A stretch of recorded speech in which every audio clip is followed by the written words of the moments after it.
ఆవు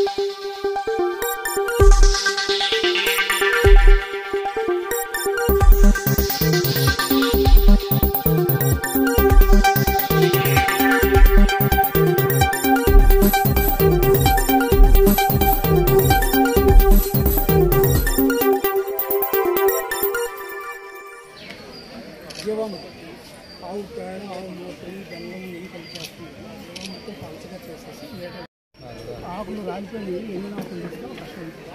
మన సిపి గారు ఇంటి నాటారు. మన సిపి గారు చెప్పాను మనిషిని పంపిస్తా ఉన్నారు, ఇంతవరకు పంపలే. నా దగ్గర ఉన్నాయి ఇంకా. క్లైమేట్ టీమ్ ఎన్జిఓ అండి. ఈరోజు జీవీఎంసీ వాళ్ళు స్వర్ణాంధ్ర స్వచ్ఛాంధ్రలో భాగంగా ఒక ఎగ్జిబిషన్ అంతా ఇక్కడ పెట్టడం జరిగింది. ఈ ఎగ్జిబిషన్లో ఏంటంటే వాతావరణం వేడెక్కకుండా ఉండడానికి మనం ఏం చర్యలు చేయాలని దానిలో ఒకటి. అందులో భాగంగా రూఫ్ టాప్ గార్డెనింగ్ అంతా ప్రమోట్ చేయడంలో భాగంగా మనం ఇలాగా దేశీయ కూరగాయ విత్తనాలు 130 రకాలు ఎగ్జిబిషన్ పెట్టడం జరిగింది. అలాగే పక్షులకు గూళ్ళు పెట్టాలి, పక్షులకు ఆహారం పెట్టాలి, పక్షులకు నీళ్లు అందుబాటులో ఉంచాలనే ఆలోచనతో మనం గూళ్ళు, ధాన్యం కంకుల గుత్తులు, బౌల్స్ ఏర్పాటు చేయడం జరుగుతుంది. అలాగే దేశంలో 10,000 సంవత్సరాల కిందట ఎక్కడెక్కడో వ్యవసాయం చేస్తున్నప్పుడు వినియోగించిన మొక్కలన్నీ కూడా విత్తనాలన్నీ కూడా తీసుకొచ్చి ఈరోజు ఇక్కడ ఎగ్జిబిషన్ చేయడం జరిగింది. మన విశాఖ మహానగరంలో ప్రతి ఒక్కరూ ఇంటిపైన కూరగాయలు పెంచాలన్నది మన కోరిక. మిగతా ప్రాంతానికి మనం కూరగాయలు పెంచుతున్న ఇంటి దగ్గరికి టెంపరేచర్ అనేది చాలా వేరియేషన్ ఉంటుంది.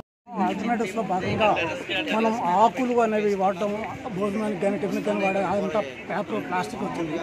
అది కాకుండా మేము ఏం చేస్తామంటే అడ్డాకులు తీసుకొచ్చాము. అడ్డాకులతో ఈరోజు విశాఖ మహానగరంలో ఒక 100 కేజీల అడ్డాకుల విత్తనాలు పందుల మీద వేయడం ద్వారా భవిష్యత్తులో ఈ ప్లాస్టిక్ పేపర్ కాకుండా, సిల్వర్ పేపర్ కాకుండా ఓన్లీ అడ్డాకుల్లోనే ఈ కూరగాయలు మనం ఏదైతే టిఫిన్ చేస్తున్నామో, భోజనం చేస్తున్నామో వినియోగించడానికి ఏర్పాటు చేద్దామో ఒక ప్రయత్నం అయితే చేస్తున్నాం.